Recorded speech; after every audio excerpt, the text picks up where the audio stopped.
Welcome back, public, to the PSL special transmission of good morning public. और हमें join कर चुके हैं इरफान ज़हीर। इरफान से हम लेते हैं क्रिकेट में एक्सपर्ट ओपिनियंस, लेकिन अभी अपनी कोई राय देने से पहले मैं हरमीत को ऑनबोर्ड कर लेती हूँ। हरमीत, क्या ख्याल है, क्या कोई सवालात हैं? कौन सी टीम आपकी फेवरेट है या ज़हीर की? पूछ लो, देख लो, जान लो। नहीं, वैसे टीम से पहले तो मैं कमेंट करना चाहूंगा आप लोगों के पूरे ग्रुप पे देखो, पूरे वो कॉम्बिनेशन आ गई है, मैरून और ब्लैक और पता नहीं क्या के पूरे कोका कोला का सीन बन रहा है। हाँ, मैं वैसे जाहिर बात है कि इस वक्त अगर मेरी नज़र में क्वेटा जो है वो मुझे ज़्यादा स्ट्रॉन्ग लगती है। वैसे मिर्ज़ा साहब ने कहा कि नहीं, कराची, वो हर एक की अपनी एक राय है। पाजी से पूछेंगे क्या कैसा लगता है कि अगर हम लाहौर की बात करें तो जिस तरह राशिद साहब की एंट्री हुई, अफगानिस्तान के बहुत बड़े लेग स्पिनर हैं, तो पीएसएल के इस मैचेस में या टी20 में हमने हमेशा देखा है कि लेग स्पिनर को ज़्यादा कामयाबी मिली है। तो कैसे देखते हैं आप? बिल्कुल, ये देखने की चीज़ है, लेकिन राशिद अनफॉर्चुनेटली सिर्फ 2 मैचेस ही खेल पाएंगे। उसके बाद उनकी कंट्री की जो रिक्वायरमेंट है उसके लिए जाएंगे वापस। इसी तरह क्रिस गेल भी पूरा सीजन अवेलेबल नहीं होंगे, वो फर्स्ट हाफ में होंगे, उसके बाद डुप्लेसी जो है वो उनको रिप्लेस करेंगे। तो ये चीज़ें भी बॉदर करेंगी। देखो, अगर जो रिप्लेस करेगा ना हरमीत, वो उससे भी ज़्यादा स्ट्रॉन्ग है। हाँ, ये है, लेकिन उनका भी जो प्रीवियस सीरीज गुजरी है, टेस्ट सीरीज, उसमें अच्छा रिकॉर्ड नहीं रहा। बट टी20 ऑब्वियसली एज यू नो कि बड़ी फास्ट क्रिकेट है, उसमें हर डे नया डे होता है और नई चांसेस होते हैं आपके पास परफॉर्म करने के। जी हरमीत। जी बिल्कुल ठीक, मैं सवाल क्लियर हो गया। वैसे अगर हम देखें इस वक्त जो दोनों टीमें हैं, जाहिर बात है कि एक तरफ क्रिस गेल की आमद हुई है, साथ साथ में हम देखते हैं कि आजम खान भी अच्छी परफॉर्मेंस है उनकी इस बार, मोइन खान के जो बेटे हैं। कैसे देखते हैं जाहिद महमूद को, कैसे देखते हैं उनके जो परफॉर्मेंस है? कायद आज़म ट्रॉफी में भी उन्होंने अच्छी विकेट्स ली, तो इस वक्त वो क्वेटा के टीम का हिस्सा है, तो उनकी परफॉर्मेंस कैसे लगता है आपको कि जंग जमाएंगे वो?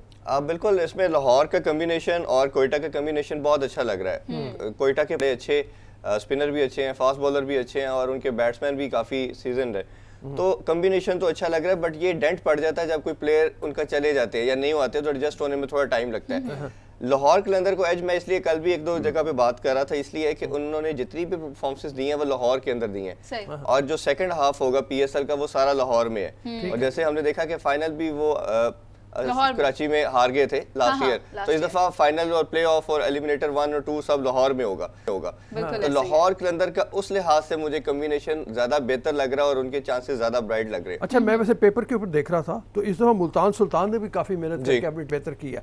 और इस्लामाबाद यूनाइटेड में एलेक्स हेल्स हैं, कॉलिन मॉनरो हैं, अच्छा उसके बाद Hussain Talat, Mohammad Musa, Zafar Gohar, Hasan Ali, Lewis Gregory, Phil Salt, मतलब इस्लामाबाद यूनाइटेड ने भी प्लेयर काफी मिला के ये वाइड पीएसएल मैं देख रहा हूँ जिनके सारी टीम की कॉम्बिनेशन, ये वाइड पीएसएल है जिसमें सारी टीमें बैलेंस्ड है। ये तो पहले हमें होता था कि 2-3 टीमें अच्छी नजर आती थी और जो नीचे कुछ टीम थी वो हमें लगता था कि ये ओब्वियसली इनका कंपटीशन उस कंपेटिटिव क्रिकेट का नहीं है, तो यही समहाउ रिजल्ट में भी हमें डिफ्लेक्ट होता था। अब जो चीज नजर आ रही है कि सारी टीम्स का जो कॉम्बिनेशन है, जो पिक है, वो सबकी समहाउ बैलेंस है। तो उस लिहाज से हमें जो रिफ्लेक्शन नजर आ रही है वो यही आ रही है कि बड़े तगड़े अच्छे मुकाबले होंगे। और मुझे इरफान की बात से मिर्जा इकबाल बेग साहब की बात याद आ गई कि मुकाबला जो है ना इस दफा वो सख्त होने जा रहा है, लेकिन जो बात मुझे सबसे ज्यादा इंस्पायर कर रही है वो ये कि ये तमाम प्लेयर्स जो पाकिस्तान आकर खेलने जा रहे हैं, ये अब पाकिस्तान के एम्बेसडर्स हैं। और इससे पहले भी जितने आए, पूरी दुनिया को ये पैगाम दिया जा चुका है पाकिस्तान की जानिब से कि हम पुरअमन हैं, हमारे मुल्क में आए, हमारे मुल्क में खेलें। यहाँ तक कि हरमीत, अभी चंद एक दिन में पैराग्लाइडिंग का भी एक मुकाबला होने जा रहा है इस्लामाबाद में, ऐसे ही है ना? बिल्कुल, वही बात है कि जिस तरह क्रिकेट की बहाली हुई दीगर स्पोर्ट्स में भी हम देख रहे हैं कि काफ़ी सारी चीज़ों पे काम हो रहा है। और जिस तरह आपने कहा कि जो बैनुल-अक़वामी खिलाड़ी जब से आना शुरू हुए हैं, तो जाहिर बात है कि मुल्क के हवाले से जो एक इमेज था, जाहिर बात है काफ़ी सारे आपके इर्द गिर्द जो लोग होते हैं उस अफवाहें भी फैलाते हैं, लेकिन जब रियल ग्राउंड पे आप आते हैं तो काफ़ी सारी चीज़ों का भी पता चलता है। तो ये एक अच्छा पैगाम जा रहा है पीएसएल के थ्रू। और जाहिर बात है कि हमारे यहाँ कोविड की वजह से भी काफ़ी लोग बड़े परेशान थे, घरों तक महदूद थे। 6 महीने जिस तरह गुजरे, रऊफ साहब में आपने भी देखा, मैं खुद भी, हम लोग भी घर से रिपोर्टिंग करते थे। तो अब दोबारा जब ये बहाली शुरू हुई है, थोड़ा सा जो है सुख का सांस लोगों ने ले लिया है।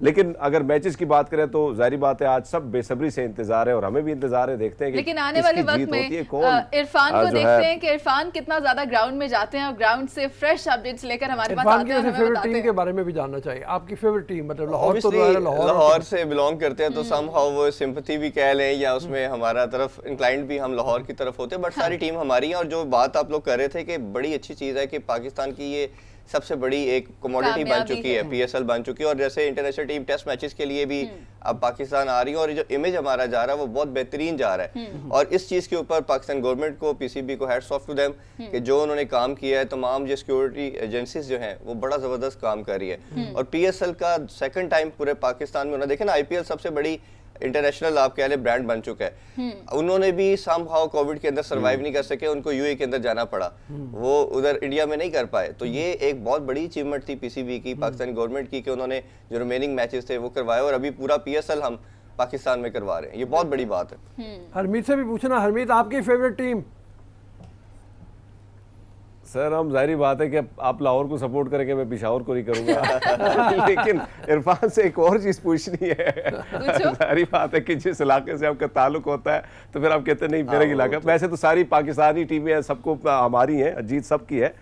इरफान पाजी कप्तानों की बात करें, सरफराज के बहुत बड़ी लिस्ट है उनकी जीत की, 52 में से 29-30 मैचेस वो पीएसएल में जीत चुके हैं। दीगर जो कप्तान हैं, क्या कौन सा फेवरेट आपका ज्यादा आपको आपके करीब है? अच्छा, ये बड़ा एक अच्छा क्वेश्चन भी है और बड़ा टेक्निकल चीज भी है। मैं सरफराज को ऑब्वियसली देखना चाहूंगा, जो प्रेशर उन पे बिल्ड होता जा रहा है और उनके मेरी नजर में शायद वन ऑफ दोज कैप्टन जो बड़ी अटैकिंग क्रिकेट खेलते हैं और बड़े सक्सेसफुल भी रहे हैं। इसमें एक स्ट्रेंज चीज ये नजर आ रही है, दो स्ट्रेंज चीज हैं। सबसे पहली चीज ये कि बाबर आजम आपके तीनों फॉर्मेट में कैप्टनसी करते हैं, कोई फ्रेंचाइज उनको क्या इस काबिल ही नहीं समझ रही कि उनको कैप्टनसी दी जाए। दुनिया सारी में कोई एक एग्जांपल आपको किसी लीग में नहीं मिलेगी। कराची में ना तो इमाद को हटाना नहीं चाह रहे थे। ठीक है, देखिए उसमें आपका पीसीबी का रोल आना चाहिए कि आप जब किसी को कैप्टन बनाते हैं तो उसको प्रिपेयर किया जाता है, तो पीसीबी का इन्फ्लुएंस हो सकता था।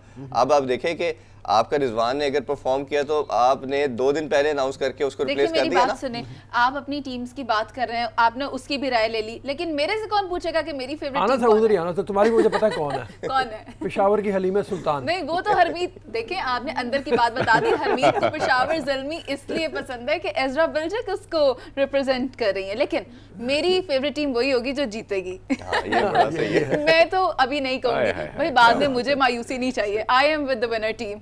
और जैसे हम बात कर रहे थे कि उनको कैप्टनसी नहीं दी, इधर रिजवान को 11th आवर पे चेंज कर दिया, आल्दो कि उन्होंने बहुत आउटस्टैंडिंग परफॉर्म किया, उनको पीसीबी ने सुपरमैन का टाइटल भी दे दिया।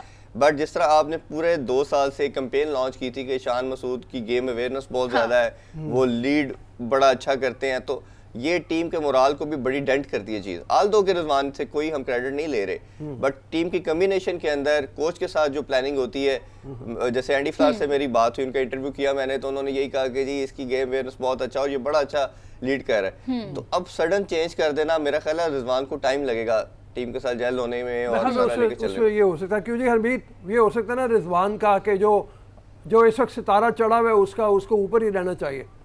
और हरमीत उस बारे में भी बताओ, हलीमा सुल्तान को मना दिया सितारे, जाहिर बात है बड़ा साथ दिया हर मैच में, उसका किस्मत का सितारा उसका चमक रहा है। और हम देखते हैं कि पीएसएल में कितना सितारा कितना साथ देता है उसका और उसकी किस्मत। सो मेरे ख्याल में ब्रेक का वक्त हो चुका है। आई थिंक नहीं, बिल्कुल ब्रेक का वक्त नहीं हुआ। हम ये कह सकते हैं कोक ब्रेक है, लेकिन रऊफ साहब आप तो शायद कोक नहीं पी रहे, आपको डाइट कोक चाहिए होगी, लेकिन Zaheer you can have it. जी मैं लेता हूं। Zaheer also needs it in a break, लेकिन हम ब्रेक तो नहीं, खैर हरमीत साथ ले दूं। हाँ, हम इंशाल्लाह अब मैच भी देखना ना, मैच में साथ बिल्कुल इसके साथ मैच। और अभी हम आपसे लेंगे इजाजत, क्योंकि हमें कल दोबारा हाजिर होना है, छुट्टी नहीं है, पीएसएल स्पेशल ट्रांसमिशन हमें करनी है, तो आप भी कल हमें दोबारा ज्वाइन कीजिएगा 11 बजे। अभी के लिए इजाजत, अल्लाह हाफ़िज़।